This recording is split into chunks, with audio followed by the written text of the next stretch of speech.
Hi friends, ഇന്ന് ഞാൻ വന്നിരിക്കുന്നത് തമിഴ്നാട്ടിലെ ഒരു ക്ഷേത്രത്തെ പറ്റി നിങ്ങളെ കാണിക്കാനും അതിന്റെ ഒരു അനുഭവം പങ്കിടാൻ വേണ്ടിയാണ് കേട്ടോ. ആ അമ്പലത്തിലെ ഇത് നിങ്ങൾ ഈ കാണുന്നതാണ് കേട്ടോ, പോരൂരിലെ പൊന്നിയമ്മൻ കോവിൽ. അത് ചരിത്രാതീതമായ പുരാതനമായ ഒരു ക്ഷേത്രം തന്നെയായിരുന്നു. നമ്മൾ കയറുമ്പോൾ ഒരു വലിയ ഗോപുരവും ആ ഗോപുരത്തിലോട്ട് പ്രവേശിച്ച് കഴിയുമ്പോൾ സിംഹാരൂഢയായ ദേവിയുടെ വാഹനമായ സിംഹത്തിന്റെ ഒരു പ്രതിഷ്ഠയും ഒക്കെ നമുക്ക് കാണാവുന്നതാണ്. അതേപോലെ നമ്മൾ ഈ പടിക്കെട്ടുകൾ കയറി ചെല്ലുമ്പോൾ തന്നെ നമുക്ക് ആദ്യം കാണുന്നത് മേൽക്കൂരയിൽ ഒരു ദേവിയുടെ നല്ലൊരു ഛായാചിത്രം തന്നെയാണ് നമുക്ക് കാണാൻ കഴിയുന്നത്. വളരെ മനോഹരമായ രീതിയിൽ ഛായാചിത്രങ്ങളോടും അലങ്കാരപ്പണികളോടും ഒക്കെ തമിഴ്നാടൻ ശൈലിയിലുള്ള അലങ്കാരപ്പണികളും ഛായാചിത്രങ്ങളും തൂണിലുള്ള അലങ്കാരപ്പണികളും ഒക്കെ ചേർന്ന ഒരു ക്ഷേത്രം തന്നെയാണിത്. ഈ ക്ഷേത്രത്തിന്റെ ഒരു പ്രത്യേകത ഞാൻ വന്നപ്പോൾ അനുഭവപ്പെട്ടത് എന്ന് വെച്ചാൽ വളരെ ശാന്തവും വളരെ കുളിർമയാർന്നതുമാണ് കേട്ടോ ഈ അമ്പലത്തിനുള്ള താഴെപ്പളങ്ങൾ. കാരണം വെളിയിലുള്ള ആ ചൂടിന്റെ ഒരു എന്താ പറയണ്ട ഒരു ആഘാതവും നമുക്ക് ഉള്ളിൽ അനുഭവപ്പെടുന്നത്. വളരെ കുളിർമയായിട്ട് തന്നെയാണ് അമ്പലത്തിന്റെ അകത്തളം നമുക്ക് അനുഭവപ്പെടുന്നത്. വളരെ ശാന്തവും ഭക്തിശാന്തവുമായിട്ടുള്ള ഒരു അകത്തളം തന്നെ. മേളിലുള്ള ഈ ചുവർ കലാരൂപങ്ങൾ ഛായാചിത്രങ്ങളൊക്കെ വളരെ മനോഹരം തന്നെ. ആ കൊത്തുപണികളും ഒക്കെ ചെയ്തിരിക്കുന്നത്, കൊത്തുപണികളുള്ള അലങ്കാരപ്പണികളൊക്കെ ചെയ്തിരിക്കുന്നത് വളരെ മനോഹരമായ രീതിയിൽ തന്നെയാണ്. അതും നമ്മുടെ തമിഴ്നാടൻ ശൈലിയിൽ നിന്ന്, തഞ്ചാവൂർ തമിഴ്നാട് ശൈലി എന്നുള്ള ആ ശൈലിയിൽ തന്നെയുള്ള ക്ഷേത്രമാണ്. അതേപോലെ ഒരു 10-20 വർഷം മുമ്പാണ് ഈ ക്ഷേത്രത്തിന്റെ പുനരുദ്ധാരണം നടന്നതെന്നാണ് ഞാൻ അറിയപ്പെട്ടത്. എനിക്ക് കൃത്യമായി അറിയില്ല. എനിക്ക് അറിഞ്ഞൊരു അറിവ് വെച്ചിട്ട് ഞാൻ പറയുന്നതാണ്.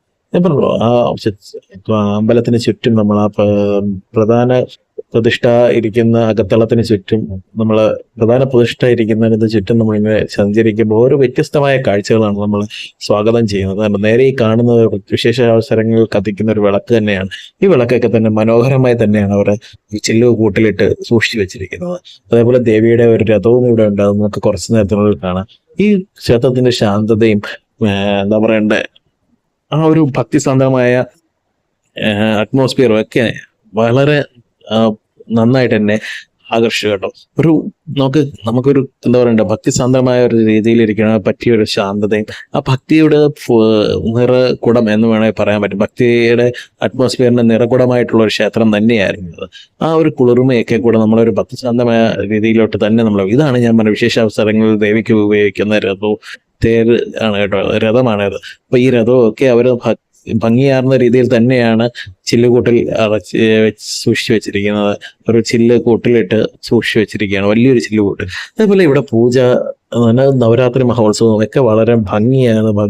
ഭയങ്കര ആഘോഷത്തോട് തന്നെയാണ് കൊണ്ടാടുന്നത്. ഞാനിത് നവരാത്രിക്ക് മുമ്പ് വന്ന് എടുത്തിരുന്ന വീഡിയോ ആണ്. അപ്പം അതുകൊണ്ട് നിങ്ങൾക്ക് നവരാത്രി ആഘോഷങ്ങൾ ഒന്നുങ്ങ പിന്നെ ഹൈന്ദവ ആചാരപ്രകാരമുള്ള പല കാര്യങ്ങളെ പറ്റി ഇവിടെ പ്രഭാഷണങ്ങളും ഒക്കെ നടക്കാറാണ്. വളരെ എന്താ പറയണ്ടേ ഭക്തിയാൽ മൂടപ്പെട്ട ഒരു ക്ഷേത്രം എന്ന് തന്നെ പറയാൻ പറ്റുന്ന ഒരു ക്ഷേത്രം തന്നെയാണ്. അപ്പൊ നിങ്ങൾ ആരെങ്കിലും ഒക്കെ ചെന്നൈ വരുവാണെങ്കിൽ പോരൂരിൽ ഈ പൊന്നിയമ്മൻ ക്ഷേത്രം ഒരു പ്രാവശ്യമെങ്കിലും